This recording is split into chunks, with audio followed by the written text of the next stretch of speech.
parler beaucoup, manger l'argent, voyager beaucoup seulement, mais travailler beaucoup, créer des choses, emploi des jeunes, non, non, non. Les dirigeants africains, les dirigeants sont comme ça. Les grandes gueules. Très très heureuse de vous retrouver en ce vendredi matin, comme tous les vendredis d'ailleurs. Le plaisir de vous savoir nombreux à l'écoute de cette émission. Nous décryptons l'actualité tous les jours du lundi au vendredi ici sur Radio Espace, mais aussi sur Espace TV. Merci à tous de votre fidélité. Merci de nous regarder à l'international et un peu partout ici en Guinée. Résurgence de la fièvre hémorragique à virus Ebola en Guinée. 61 nouveaux contacts ont été identifiés ce jeudi à Zérékoré par les équipes d'investigation, ce qui fait un total de 217 contacts suivis. Sur 218, 3 cas suspects et 2 cas confirmés sont sous traitement en région forestière et ici à Conakry. 5 cas de mort depuis la réapparition de l'épidémie. Plus de 20 000 doses de vaccins sont attendues à Conakry ce week-end. Selon les autorités sanitaires, l'ANSS espère donc pouvoir vaincre l'épidémie en 6 semaines après la campagne de vaccination, après le lancement de la campagne de vaccination.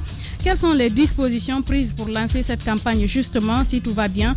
Dr Sakoba Keita, directeur général de l'ANSS, il sera avec nous donc dans cette émission. L'accès à la maison centrale de Conakry est interdit aux avocats des opposants à Alpha Condé depuis plusieurs jours maintenant. Une situation que dénoncent des activistes des droits de l'homme qui parlent d'une violation des droits fondamentaux de ces détenus, celui d'être assisté par un avocat, d'autant plus que selon eux, les conditions de détention carcérale ont présenté des failles ces derniers temps avec de nombreux cas de mort à la grande prison de Koronti. Qu'en pensent les mêmes droits pour tous? Maître Frédéric Foromoulois, il est le président de l'organisation et sera avec nous au bout du fil. D'autres sujets, bien évidemment, viendront s'ajouter à ces deux sujets. Encore une fois, merci de nous rejoindre chez les Grandes Gueules. Vous le savez, l'émission est aussi interactive. Vous pouvez nous envoyer des messages, nous écrire notamment sur Twitter, #espace GG ou au 657 39 13 13. Et si vous êtes à l'international, il suffira juste d'ajouter le 00224. Avec nous en studio, Jacques Lewa Leno. Bonjour. Bonjour madame, bonjour à tous. Ah oui, ça va? De bonne humeur ce matin? Non mais c'est ma fouille. C'est elle qui me provoque. Ah oui? Mais qu'est-ce qu'elle a fait? Je ne sais pas. Mais... tu dois savoir. C'est elle quand même. Caps, bonjour. Ouais, bonjour. En fait, j'adore la bonne humeur ici ce matin. Ouais, même quand tu arrives stressé, on réussit à sourire quand même pour le bonheur de ses auditeurs. Maf, dis-moi ce que tu as fait. Qu'est-ce que tu as fait à Jacques? Je ne peux pas le dire. Ah oui? D'accord, bonjour. En fait, c'est de sa faute, c'est pas la mienne. Mais il pense que c'est la mienne alors que c'est sa faute. On va discuter de ça. Voilà, bonjour. Bonjour Maf. Bonjour, comment vas-tu? Alphonse Mara, bonjour. Bonjour Djadia, bonjour à tous. Bienvenue. Alors, nous ouvrons justement par la résurgence de l'épidémie de la fièvre hémorragique à virus Ebola. Jacques Lewa Leno, hier, on a eu quand même ces reportages de nos collègues de Zérékoré qui nous ont fait le point de la situation. Des contacts, de nouveaux contacts encore répertoriés. On parle d'une soixantaine de contacts et ce qui est plus grave, en tout cas ce qui m'inquiète depuis hier, c'est lorsque j'ai appris qu'on est parti de Gouéké pour Lola. Bon, on peut comprendre lorsqu'il y a par exemple des cas qui sont signalés ici à Conakry, il y a des centres de proximité comme Nongo qui est assez équipé pour prendre en charge, n'est-ce pas, des personnes malades. Mais à Lola, c'est une petite préfecture. C'est vrai que pour l'instant, c'est pas beaucoup. On parle de, je crois, de 5 cas du côté de Lola. Et il faut donc transporter toutes ces personnes-là du côté de Zérékoré. Et l'autre chose derrière, c'est que jusqu'à ce jour, il n'y a pas d'action véritable sur le terrain. Il n'y a que des communications à distance. On passe par les administrateurs territoriaux pour sensibiliser les citoyens à respecter les gestes habituels que nous avions. Il y a des actions, Jacques, sur le terrain à travers l'aménagement, les équipements qu'on essaie de déployer sur le terrain, c'est des actions. Mais ce n'est pas encore parti. Ce que je sais, j'ai vu hier, je crois, la pharmacie centrale qui était en train de se préparer pour envoyer, n'est-ce pas, des équipements à l'intérieur du pays. C'est ce qu'on nous a dit la dernière fois lorsque l'information a été mise sur la place publique. Je crois l'Agence nationale de la sécurité sanitaire avait annoncé l'envoi immédiat et de façon très urgente des équipes à Gouéké. Et ces équipes-là ne sont pas encore arrivées. Donc, c'est les équipes de Nzerekore qui sont en train de travailler sur place. Le sous-préfet nous l'a dit ici en substance. Et donc, ce qui est dit derrière, c'est de dire aux gens, lavez les mains, il ne faut pas se regrouper à plus de 5 personnes. Il faut procéder à des enterrements sécurisés.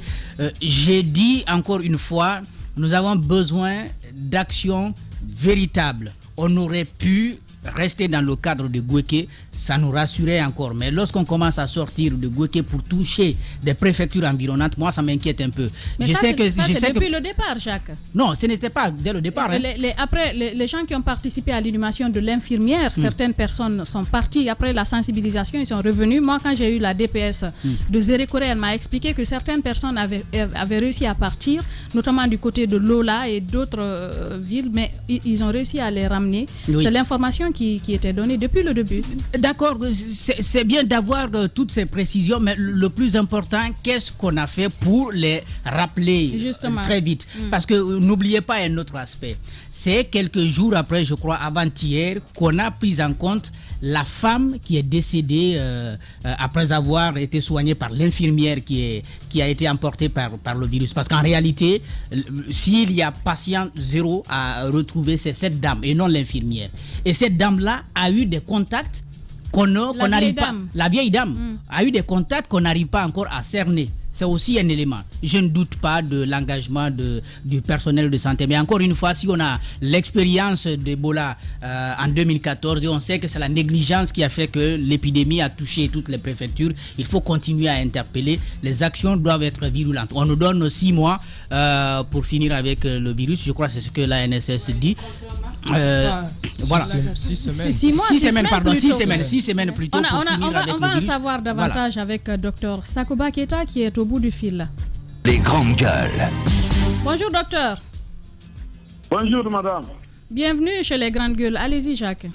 Alors, docteur, aujourd'hui, nous avons envie de savoir, du côté de la Guinée forestière, en Nzerekore notamment, quelles sont les mesures prises déjà par votre agence pour limiter la propagation de l'épidémie d'Ebola?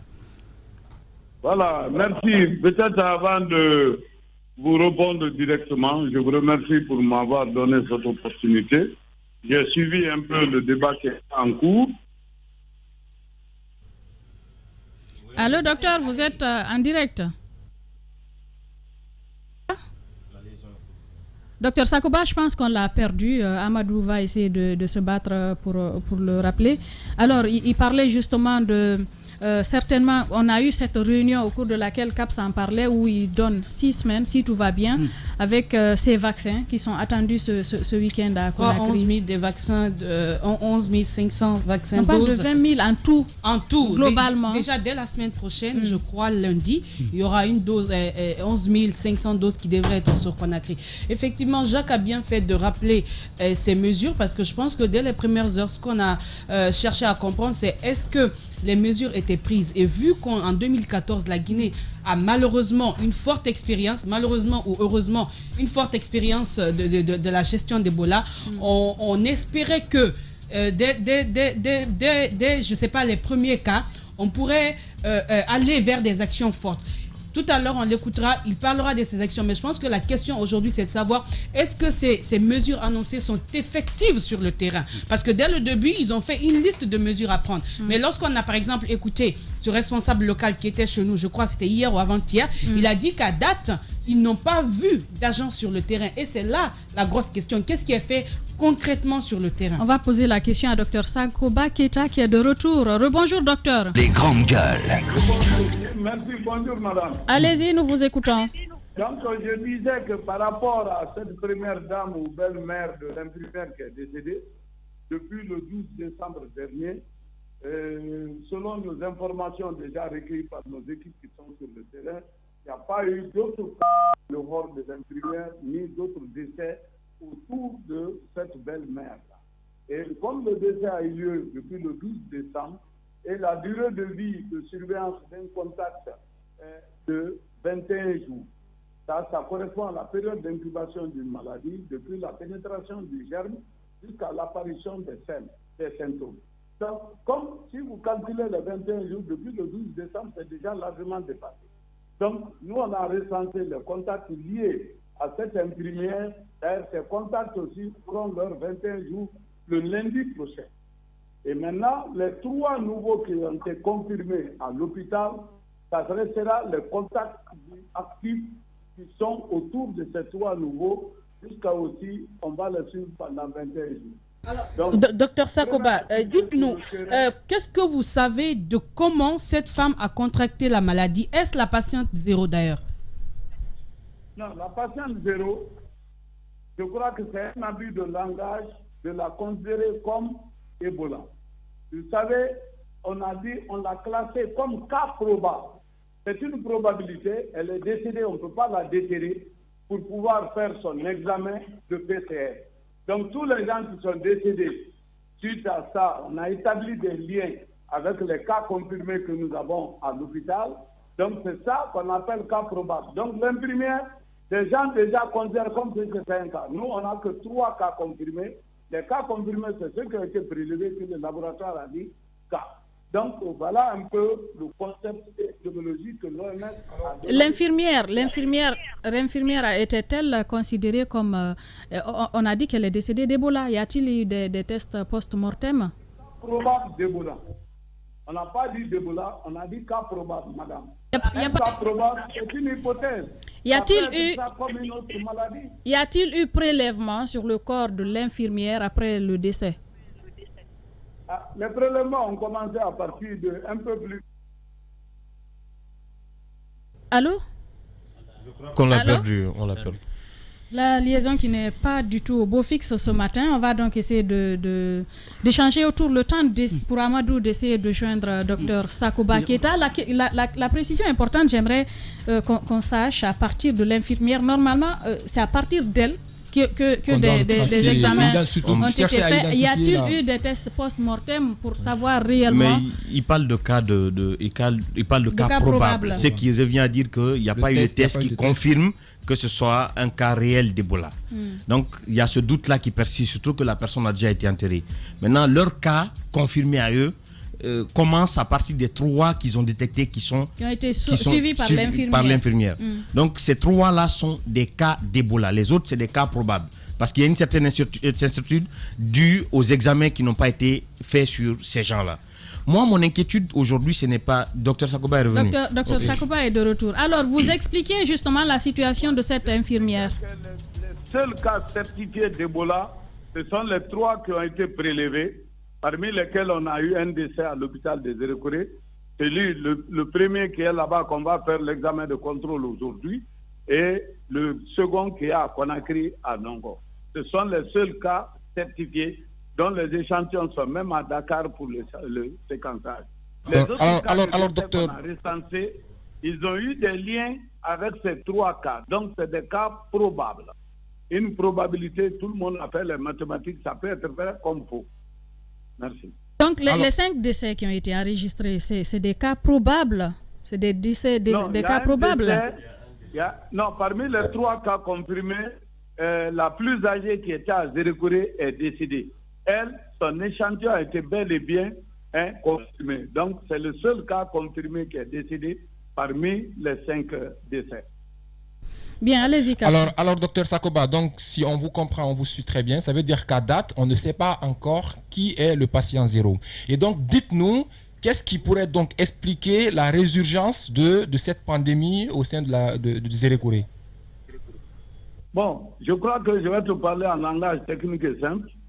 Donc, par rapport à la résurgence, il y a 3 hypothèses qu'on est parti pour vérifier sur le terrain. La première hypothèse, c'est à partir des aliments des animaux sauvages, comme la chauve-souris, est impliqué dans ça et c'est consommé localement. Comme dans beaucoup d'autres parties de la Guinée, on consomme les viandes de chauve-souris. Donc pour le moment, on n'a pas les preuves. C'est pour cela qu'on va faire une investigation mixte avec l'environnement et l'élevage pour qu'on puisse aller prendre des échantillons sur les chauves-souris qui sont dans la zone. La deuxième hypothèse, allô, vous me suivez? Vous êtes à l'antenne, allez-y.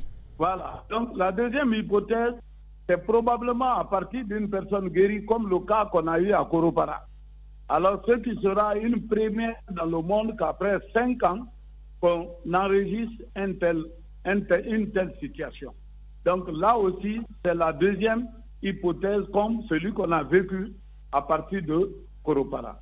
La troisième hypothèse que nous devons vérifier, est-ce qu'il n'y a pas eu de citoyens guinéens en provenance de la RDC, la zone qui est en épidémie, vers Gouéké. Donc voilà les 3 hypothèses que nos équipes sont sur le terrain et je pense que... Allez-y Jacques. Docteur, est-ce qu'il est encore là parce que... Allô docteur, vous nous entendez? Il n'est pas là. Décidément, la ligne, il est encore parti. Je repense ce que je voulais relever rapidement par rapport aux 3 hypothèses. J'ai quand même envie de lui poser une dernière question, s'il peut revenir. Docteur Sakoba était en train de relever tout à l'heure. Il est important donc de savoir, on sait qu'aujourd'hui, pratiquement on est 4 ans après que ce virus ressurgit, 5 ans après que ce virus ressurgit dans notre pays. Alors il est important quand même de savoir qu'on est censé tirer de très bonnes leçons, de très belles expériences de cette situation pour revenir à ce cas, à ces hypothèses-là. Pour dire par exemple, si c'est lié aux chauves-souris, ça veut dire que les sensibilisations qui étaient faites à la première apparition du virus n'ont pas été entendues par la population. Et si c'est parce qu'il y a un cas qui est venu de la RDC pour la Guinée, ça veut dire également que sachant qu'en RDC il y a des cas qui ont refait surface, il était important pour nos autorités de prendre des mesures, peut-être pour contrôler les accès venant de la RDC. En provenance de la RDC. Donc en réalité, il est encore une fois, il faudrait qu'on sorte des négligences, qu'on puisse prendre très au sérieux certaines choses pour pouvoir éviter ou pallier, encore une fois... Allez-y Jacques, docteur Sakoba est de retour. Docteur, je vous ai entendu tout à l'heure sur le cas les 2 cas. Pour la dame, la belle-mère de l'infirmière, je crois que vous semblez dire qu'elle n'est pas dans le calcul. Là. Maintenant, pour l'infirmière, vous n'avez pas pu, en tout cas vous n'avez pas fait de test pour savoir si elle est décédée d'Ebola ou pas. J'ai envie de poser la question sur le fonctionnement de cet épi aujourd'hui. Est-ce qu'il y a une connexion véritable entre les établissements sanitaires et ces CTP pour que lorsqu'il y a des cas similaires, des signes similaires à Ebola qui se manifestent sur un patient, qu'on puisse remonter rapidement les informations parce que le décès a eu lieu en janvier, fin janvier. Le 28. Donc il a fallu attendre la deuxième semaine pratiquement de février pour qu'on commence à parler, n'est-ce pas, d'Ebola dans notre pays. Est-ce que le mécanisme fonctionne réellement? Il n'y a pas eu de relâchement par la suite? Bon, écoute, monsieur Moïse, la médecine n'est pas aussi automatique. Quand les maladies, je peux te citer plus de 10 maladies en région forestière qui sont capables de donner fièvre, diarrhée, vomissement et un peu de saignement. Vous connaissez que si on disait de ramasser tous les Guinéens qui ont fièvre, diarrhée, vomissement et un peu de saignement aujourd'hui, vous allez prendre les cas de palu, vous allez prendre les cas de gastroentérite, vous allez prendre les cas de schistosomiase, vous allez prendre les cas d'autres bactéries que je ne cesserai de citer. Donc l'hôpital régional a effectivement reçu cette dame. Comme la maladie la plus fréquente en Guinée, tout le monde sait que c'est le palu. C'est quand son traitement échoue qu'on va vers les autres. Parce que le saignement intervient chez le cas d'Ebola quand la maladie devient grave. Mais ça commence par des signes, la plupart par la fièvre. Après, s'instaure le vomissement. Et dans toutes ces maladies, c'est des symptômes qui sont communs à plusieurs maladies. Donc, dire qu'on peut dire directement que quelqu'un a Ebola, ça, c'est très difficile sur le plan clinique. Donc, c'est ainsi que peut-être pas pour dire, mais lorsqu'il y a des doutes sur un cas, qu'on puisse rapidement faire le test. Donc, Désiré Koré Gekedou, c'est pas assez distant, qu'on puisse faire le premier test et puis si on a une première information qui nous conduit vers Ebola, qu'on puisse isoler, n'est-ce pas, la personne en attendant qu'il y ait un résultat qui confirme. Ebola. Allô? Oui. Alors, docteur? Je disais que la suspicion a été faite à temps et à moins de 72 heures, ils ont envoyé les échantillons à Guégué. Je pense qu'on l'a encore perdu. On a perdu Dr Sakoba. Parce que moi, la question que j'aimerais poser tout à l'heure, à l'entame, Jacques rappelait qu'il y a 3 nouveaux cas qui étaient détectés du côté de Lola. Aujourd'hui, il est important de savoir quels sont les dispositifs qui sont pris justement pour pouvoir pallier à ça, pour ne pas que désormais des cas qui viennent de là-bas puissent forcément quitter Lola pour venir jusqu'à Désiré Koré. Pourquoi ne pas mettre un centre rapidement là-bas pour pouvoir prendre en charge les cas qui viennent de là-bas? Mais l'autre chose également qu'il faut relever par rapport à ce cas du virus Ebola, c'est de savoir où est-ce qu'ils en sont cette fois-ci par rapport aux sensibilisations. Est-ce que c'est des sensibilisations de proximité pour pouvoir envoyer la population à pouvoir mieux cerner et surtout à ne pas être dans une sorte de réticence vis-à-vis de cette maladie pour aller dans une véritable application des mesures qui sont citées. Donc il est important que Dr Sakoba, s'il peut nous revenir pour qu'il nous donne ces précisions qu'on puisse savoir et que ça puisse véritablement toucher la cible. Moi j'aime bien la sérénité de Dr Sakoba, la même sérénité qu'il a toujours eue. Mais moi, j'ai envie d'attirer l'attention du gouvernement cette fois-ci autour de cette problématique. On fait face à une épidémie et à une pandémie. La pandémie, c'est le coronavirus qu'on a sciemment négligé pour des fins électorales. Le coronavirus continue encore de faire des victimes en Guinée. Il y a des cas de coronavirus hospitalisés. L'Ebola s'ajoute à ça. Il faut aujourd'hui que des mesures sérieuses... Dr Sakoba est encore revenu. Non, il n'est pas encore là. Allez-y. Ok. Il faut aujourd'hui que des mesures sérieuses soient prises. Donc, on va repartir avec Dr Sakoba. Jacques. Alors, 2 dernières questions, bien avant de vous laisser, parce que vous avez une réunion, Dr Sakoba. Ok. Vraiment, j'ai une réunion. 2 dernières questions, rapidement. Donc, vous aviez dit que dès que vous aviez douté, vous avez envoyé des cas, comment on appelle ça, des échantillons du côté de Gekedou. Mais pour l'infirmière, vous n'avez pas réagi à temps et jusqu'aujourd'hui vous ne savez pas si elle est décédée d'Ebola ou pas. Qu'est-ce qui n'a pas marché? Bon, pour l'infirmière, elle est venue, elle a reçu des soins. Après, comme le traitement de Palu a échoué, je crois qu'elle a bénéficié aussi des soins traditionnels selon nos informations. Mais généralement, les premiers cas d'une épidémie, c'est très difficile de se rendre compte quand la maladie a quitté la zone il y a plus de 5 ans. Donc, la médecine, aucun d'entre nous n'est Dieu pour savoir exactement celui qui est devant toi, de quel type de maladie il porte. Donc, et en Guinée, dans notre culture, on ne peut pas déterrer quelqu'un pour pouvoir faire des prélèvements, et même l'OMS ne nous a pas recommandé ça. Donc, c'est pour cela qu'on préfère regarder devant, c'est-à-dire on le classe comme cas probable, mais par contre, on va prendre des mesures énergiques pour tous ceux qui sont autour d'elle. C'est ce que l'ANSS est en train de faire avec la direction régionale. Maintenant, que tu sois à côté, si tu es membre de famille, tu es à côté de lui, hein, là, on te teste. Tu as vu, le chef de centre qui a été le premier à examiner cette infirmière, j'ai exigé qu'il soit prélevé. Donc, je vous informe que son test est négatif. Donc, voilà un peu ce qui met en doute même le diagnostic de cette infirmière. Avec les personnes avec lesquelles elle travaillait, sont tous négatifs d'Ebola. Donc, nous, cliniquement, on ne peut pas dire, c'est pour cela qu'on a mis cas probable. Mais qu'à cela ne tienne, tout le personnel de santé des Désiré Koré de l'hôpital et qu'on va les vacciner, parce que personne n'est Dieu pour savoir exactement qui est qui. Et les connaissances sur Ebola sont encore limitées. Le monde n'a pas fini de connaître toutes les facettes d'Ebola. Et comme le vaccin s'est montré efficace en Guinée et là-bas, nos équipes vont aller recenser au large pour vacciner les gens.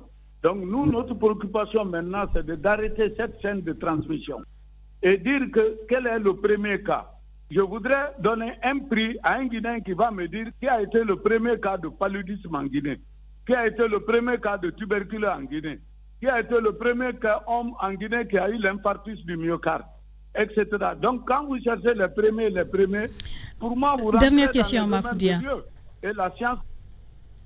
Dernière question, on va vous libérer, docteur. Allez-y. Alors, vous parliez justement des vaccins tout à l'heure. On vous a écouté lors de votre sortie médiatique hier. Vous avez de l'espoir. D'ici 6 mois, 6 semaines, il est possible de venir à bout de cette maladie. Et effectivement, vous parlez de vaccins et dites-nous concrètement comment ça va se passer rapidement, la vaccination sur le terrain. Est-ce qu'on aura les premières doses, comme vous le dites, dès le lundi?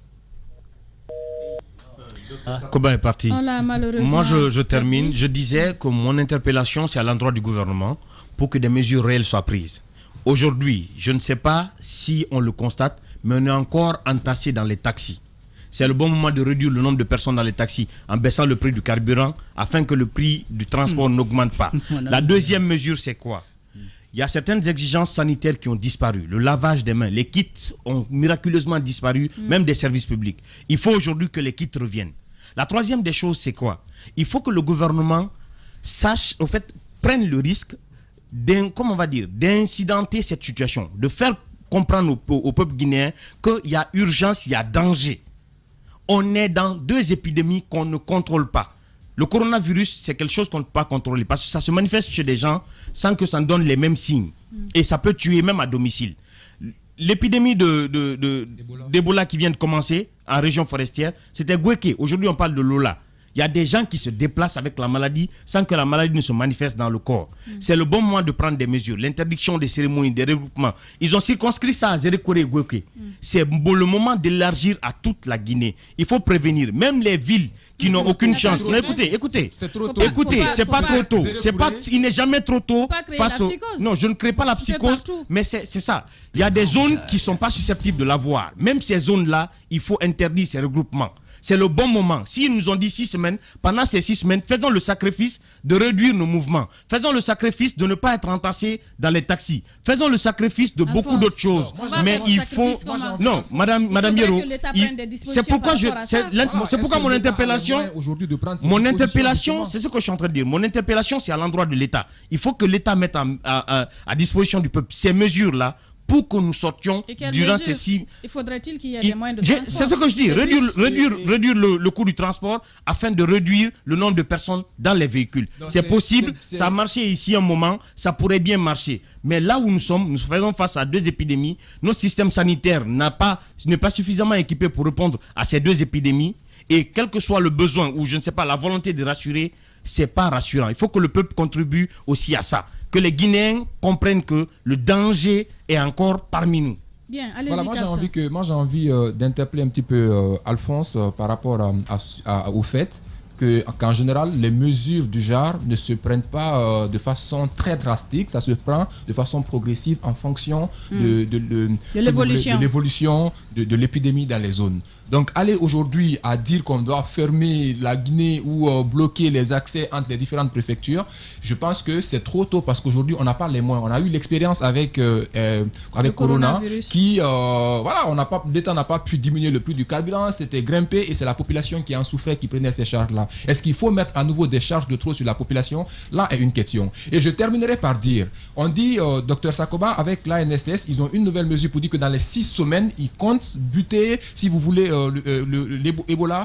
sur les frontières de la Guinée. Les grandes gueules. Ils ont fait les mêmes promesses faut pas que les gens fuient aux frontières. Non, en fait, bouter la maladie. Voilà, bouter, sortir la maladie, mettre fin à la maladie quelque part, excusez-moi.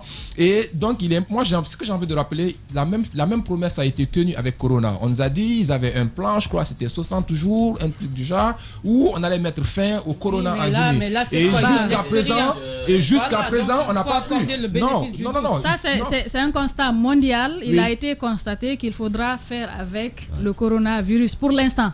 Oui, mais quand on fait une vision, quand on a un plan, quand on fait une projection, l'ANSS n'est pas allé sur du vide pour dire qu'en 60 jours, on allait pouvoir mettre fin à la maladie. C'est une maladie inconnue. Oui, c'est une maladie inconnue. Mais ils ont annoncé. C'est parce que c'est une maladie inconnue, justement, qu'ils ne maîtrisent pas certains paramètres qu'il ne faut pas aller à prendre des mesures pour pouvoir rassurer justement les gens. En tout cas, on les accorde le bénéfice du doute et c'est de notre souhait le plus absolu possible qu'ils puissent réussir en 6 semaines à mettre fin à cette épidémie-là. Rapidement, il y a un plan déjà qui est proposé du côté de l'agence, ce plan lié au cerclage. Ils ont une idée déjà de des parties à cercler pour que vraiment ils puissent contenir l'épidémie. Je pense, comme je le disais au début, on a une expérience de la gestion de cette crise. Ce qu'il faut, c'est plus de sérieux. C'est pourquoi je voudrais revenir sur ce que Dr Sakoba a dit rapidement. Quand il parle de Dieu, par exemple, on est tous croyants, on croit tous en Dieu. Mais en même temps, il y a des travaux, il y a la science,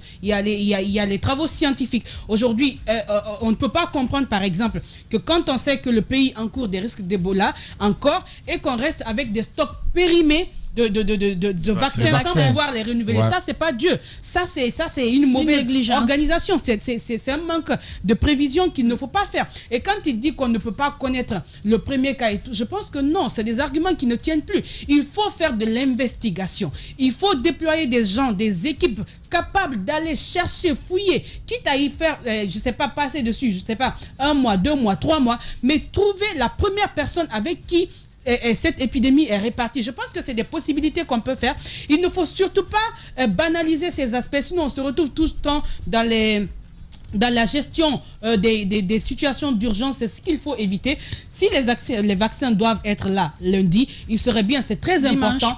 Dimanche plutôt, on nous annonce des mesures du côté de la forêt et jusqu'à date, on a eu ce responsable local qui l'a répété.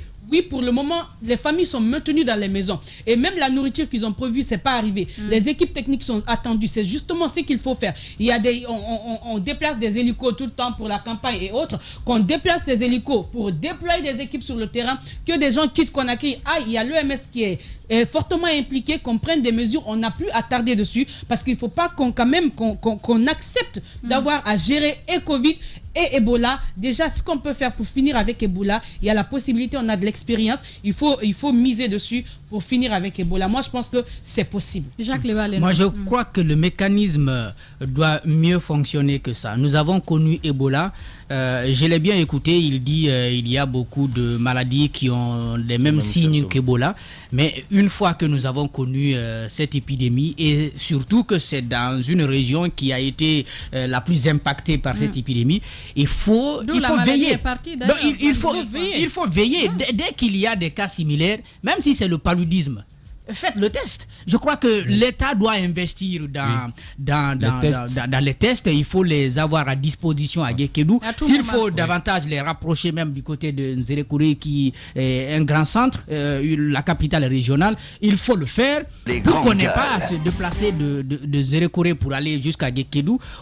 Pour eux, Guékédou, on peut trouver, n'est-ce pas, les préfectures environnantes aussi pour pouvoir faire des tests sur place. Je crois que l'État doit investir. Et le centre de Gouéké n'est pas encore opérationnel. Le centre de Gouéké n'est pas opérationnel. C'est pourquoi je disais tout à l'heure que depuis qu'on a annoncé les mesures, on n'a pas envoyé les gens sur place. On a dit qu'on va mettre en place un centre de prise en charge à Gouéké, ce qui n'est pas encore le cas. Donc on continue à transporter les cas, si on les trouve bien sûr, même les suspects, vers Nzerekouré, avec beaucoup de risques, parce que je ne sais pas s'il y a des ambulances qui sont mises à disposition pour assurer ce transport. Ce sont des problèmes qui existent fréquemment. Et je crois que après cette histoire, il faut que l'Agence nationale de la sécurité sanitaire, si elle manque de moyens, qu'elle soit dotée de moyens pour faire fonctionner les CTP à tout moment. Tant que, surtout dans la région forestière, qui fonctionne, mais surtout à Forêt-Caria aussi, parce que nous ne l'oublions pas, à Forêt-Caria c'était aussi assez grave, il y a un CTP là-bas, mais il faut davantage l'équiper, parce que je crois que si nous avons un cas, ce que je ne souhaite pas du côté de Forêt-Caria, il faut encore assurer le transport sur Conakry pour faire les tests, ce qui est dramatique. Djiba Milimono qui nous a rejoint. Bonjour Djiba. Bonjour. Alors ton avis sur le sujet, la résurgence d'Ebola et les dispositions qui sont aujourd'hui prises par l'ANSS? Je pense qu'il ne faut pas aussi être trop vert avec l'État guinéen. Déjà, l'État est dans sa mission. Moi, je ne suis pas fataliste ce matin, parce que dès qu'on a dit que Ebola s'était déclaré dans cette zone, déjà le gouvernement avait pris des mesures concernant la ville de Gouéké. Aujourd'hui, par exemple, les prises de température à la rentrée et la sortie, c'est effectif. Vous avez également l'équipe de surveillance qui est composée de l'OMS, de Médecins Sans Frontières, de la Croix-Rouge qui est déjà sur place. Je ne sais pas. Il y a une équipe d'investigation d'investigation et de suivi qui est déjà sur place. Et au-delà de ça, il y a également aujourd'hui, n'oubliez pas que Gouéké, c'est 26 000 habitants. donc à 40 km de la ville de Zérékoré. Donc ça veut dire que c'est pas en un matin, on va quand même, disons, quadriller toute cette zone pour permettre un peu... Il faut le faire, Guiba. Oui, justement. Aujourd'hui, le processus est en cours. Au moins, c'est moindre, c'est justement, le processus est en cours. Le processus est en cours. La maladie n'attend pas. Justement, le processus est en cours. Maintenant, sur la question de la sensibilisation, déjà, on a l'expérience. Aujourd'hui, il y a au moins une vingtaine de journalistes que l'ANSS compte former dans les jours à venir. Et au-delà, il y a aussi les groupements des 2 femmes qui sont à Goïké, qui sont impliqués dans la sensibilisation. Les décisions que l'État a prises sont relayées par les 7 radios rurales sur place. Et en même temps, n'oubliez pas qu'aujourd'hui, ils sont en train de faire la communication tout step flow, c'est-à-dire vous passez par les leaders religieux, les autorités locales, mais également les artistes. Donc tout cela aujourd'hui est mis en place dans la ville de Goïké. Moi, mon problème, c'était par rapport à l'unité collective. Je pense que dorénavant, il faudrait que le gouvernement évite quand même la vaccination, évite quand même que lorsqu'on a des vaccins, qu'on puisse quand même vacciner un plus grand nombre, le plus tôt que possible, pour avoir cette immunité collective. Parce que si on s'était inscrit dans cette dynamique, dans la zone qui avait été touchée en amont, aujourd'hui, on n'allait pas revivre ces situations. Il a parlé des hypothèses par rapport à l'origine de la maladie. Moi, je peux être sur ma faim sur le transport entre la RDC en Guinée, mais peut-être, aussi... Peut-être qu'une personne aurait développé qui avait déjà la maladie. C'est possible. Tout cela est possible. Maintenant, aujourd'hui, ce qu'il faut faire, il faut aller vers l'unité collective, tirer les leçons du passé et vacciner un plus grand nombre. Nous apprenons peut-être, si possible, le 22 février, il pourrait commencer la vaccination. Parce que n'oubliez pas, l'autre aspect aussi de la vaccination, c'est le stockage. Est-ce que le plan de stockage qui est mis en place pour le froid, parce que ce sont des vaccins qu'il faut stocker dans une zone froide, est-ce que tout cela aujourd'hui est opérationnel et son transport, parce que du stockage au transport sur la zone, le vaccin doit être contenu dans cette surface, dans des conditions en tout cas de fraîcheur. Est-ce que tout cela est mobilisé aujourd'hui? C'est la grosse question qu'il faut se poser. Mais une fois encore, je pense que moi je suis pas trop fataliste. Je pense qu'aujourd'hui, vu le nombre qui est déclaré, les 3 cas confirmés, je pense qu'on pourrait quand même subjuguer la maladie pour éviter une propagation. Parce que nous apprenons qu'il y a 218 dans la zone de Goïké là-bas qui sont des cas qu'on pourrait suivre, des contacts, voilà. Il y a également à Conakry, on parle de 21, je crois, qui sont à Ratoma ici, et également à Dubreka, on parle de 11. Donc ce sont des contacts qui sont en train d'être suivis et retracer un peu le parcours des cas qui ont été, disons, suspectés. Voilà, et se nourrir d'espoir donc que cette maladie puisse être canalisée. Voilà ce qu'on pouvait essentiellement dire sur ce sujet. Les grandes gueules continuent sur Radio Espace Guinée. Événement Adafo Média. Le début d'année est difficile, les affaires sont en baisse. Adafo Média a pensé à vous pour entamer l'année avec enthousiasme. Avec le Promo Booster, votre spot sur nos radios ou nos télévisions sera diffusé en emplacement préférentiel contextualisé. Êtes-vous prêt à faire de bonnes affaires et associer un second spot créé sur mesure? Les avantages?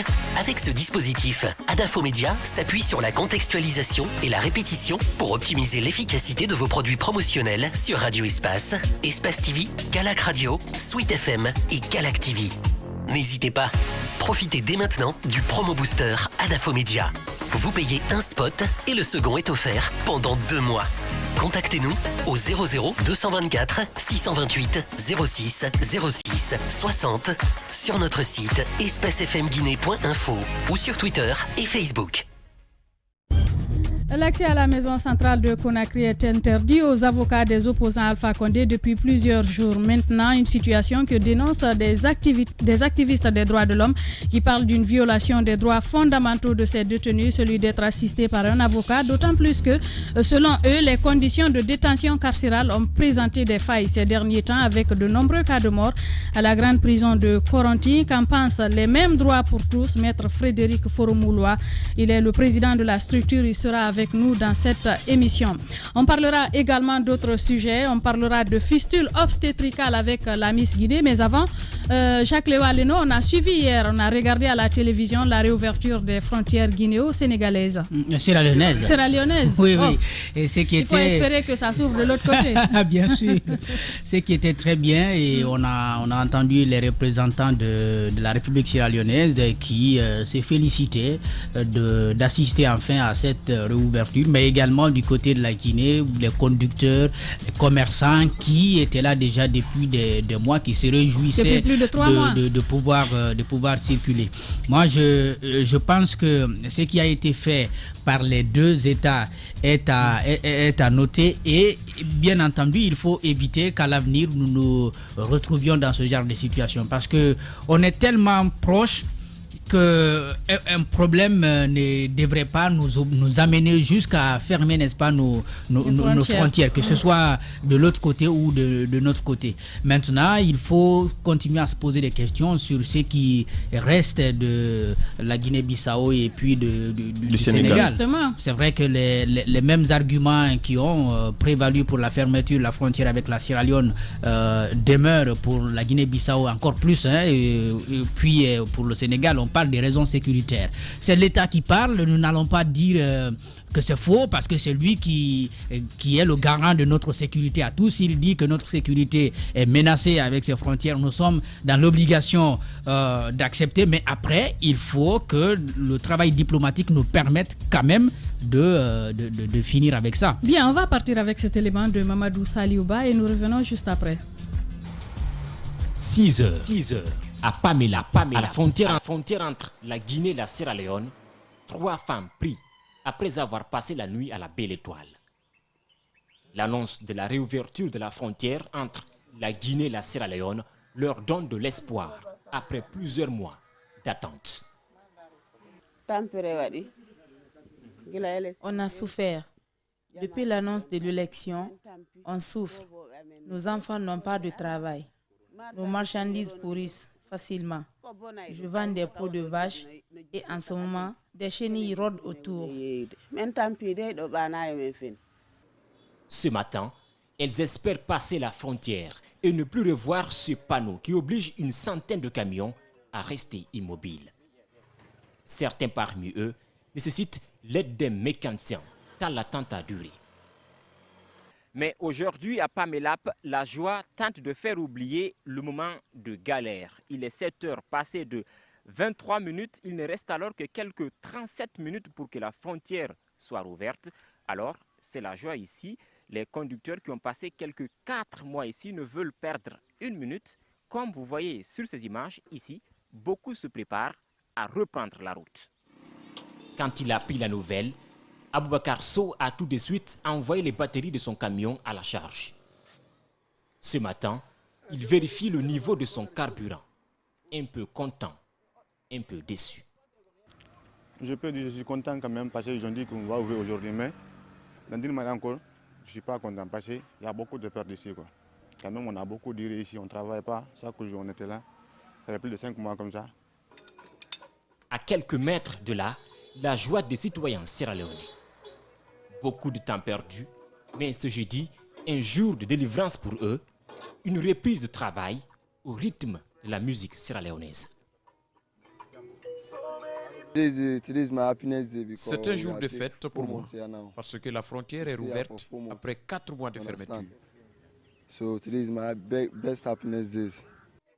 La joie, l'arrivée des autorités des deux pays qui rassurent les conducteurs. À 7h58, Mamadou Mouktar Diallo patiente. À 8h pile, il passe la frontière au rythme des klaxons, un signe de joie.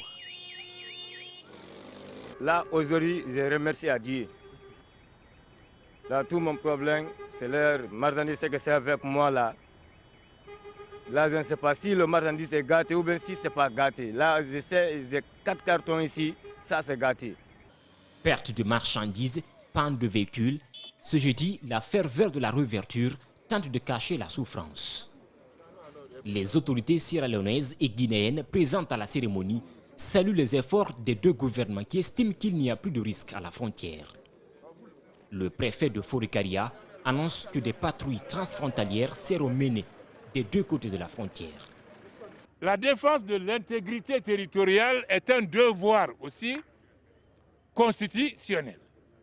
Et dans ce cadre-là, les deux peuples seront protégés par ces équipes de patrouille qui vont siéger bientôt pour parler des modalités d'organisation, de se donner les mains côté guinéen, côté léonais, pour sécuriser la frontière. Le préfet de Forikaria assure que le respect des gestes barrières facilite le passage à la frontière. Côté sierra-léonais, la prise de température est déjà une obligation. Sur Radio Espace Guinée, les GG pensent comme JMJ. Une presse libre se voit dans la rue. Et la rue voit vraiment si la presse est libre. Cette dialectique sociale est la levure de la démocratie. JMJ. Les GG sur Espace, tous les matins 9h-11h. Bien, vous venez de regarder à la télévision et d'écouter à la radio, bien entendu, l'élément de reportage de Mamadou Saliouba qui était du côté de PAMLAP pour la réouverture de ses frontières. On l'a vu, CAPS, c'est un pas de franchi, en tout cas côté entre la Guinée et la Sierra Leone. Ouais, un ouf de soulagement pour les opérateurs économiques, les commerçants qui sont entre la Guinée et la Sierra Leone. Cependant, c'est bien de relever un fait que c'est un droit constitutionnel de protéger l'intégrité du territoire. Quand l'État sent que ses citoyens sont menacés, l'État a bien entendu ce droit de prendre des mesures pour protéger ses citoyens. Quoique ces mesures, ce qui est annoncé, nous l'ignorons, et ce qui se dit ouvertement, publiquement, et ce qui se dit à huis clos dans les échanges diplomatiques. Maintenant, la chose la plus importante, s'il s'avère vrai que toutes ces mesures qui leur ont envoyé à pouvoir fermer ces frontières étaient là pour justement sécuriser parce qu'il y avait des menaces. Donc il est important de savoir que la réouverture de ces menaces et de ces frontières ne veut pas forcément dire que ces menaces-là sont parties. Il faut prendre des dispositions justement pour pouvoir encore une fois éviter le préfet l'a dit, il y aura des patrouilles. Déjà, il y a des mesures qui sont annoncées, par exemple. Il y a des mesures qui sont annoncées. Il y a aujourd'hui, dès le 1er mars, ils vont commencer une patrouille conjointe, c'est-à-dire la Sierra Leone et la Guinée. Ça va se faire chaque mois maintenant. Il y a également cette convention dans le cadre de partage d'informations sur le plan sécuritaire entre les deux États qui est déjà actée à travers une convention qui a été paraphée. Et il y a aussi le cadre économique parce que nous sommes aujourd'hui dans cette espèce de libre-échange, d'intégration à travers la CEDEAO. Donc tout cela a été cité. Maintenant, la grosse question, c'est de souhaiter que cela aussi puisse avoir un effet domino sur le Sénégal et la Guinée-Bissau parce que nous apprenons qu'il y a au moins plus de 200 camions qui sont stockés sur cette zone-là depuis des mois. Et donc, ça a beaucoup d'implications en termes économiques pour le pays, mais aussi pour ces commerçants. C'est ce qui fait aujourd'hui à cette flambée des prix parce qu'ils sont obligés de contourner, prendre d'autres routes. Et ces transports-là, ce sont les citoyens malheureusement qui vont payer les frais. Bien, continuez à réagir donc sur le 657 39 13 13 ou nous écrire sur Twitter, #espace GG. Dans la deuxième partie, nous prendrons en compte vos messages, vos réactions par rapport au sujet évoqué ici dans les grandes gueules. Dans cette deuxième partie, justement, nous parlerons droits de l'homme, mais aussi de fistules obstétricales. Restez avec nous. Les journalistes accoucheurs de vérités diverses, pertinents et rusés, sans langue de bois, cultivés, nécessaires pour des journalistes. Les grandes gueules, des personnalités acquises par le travail, ce qui leur donne poids et légitimité à interviewer tout le monde. L'épopée des grandes gueules ou le socle de la liberté d'expression en Guinée depuis plus de 10 ans.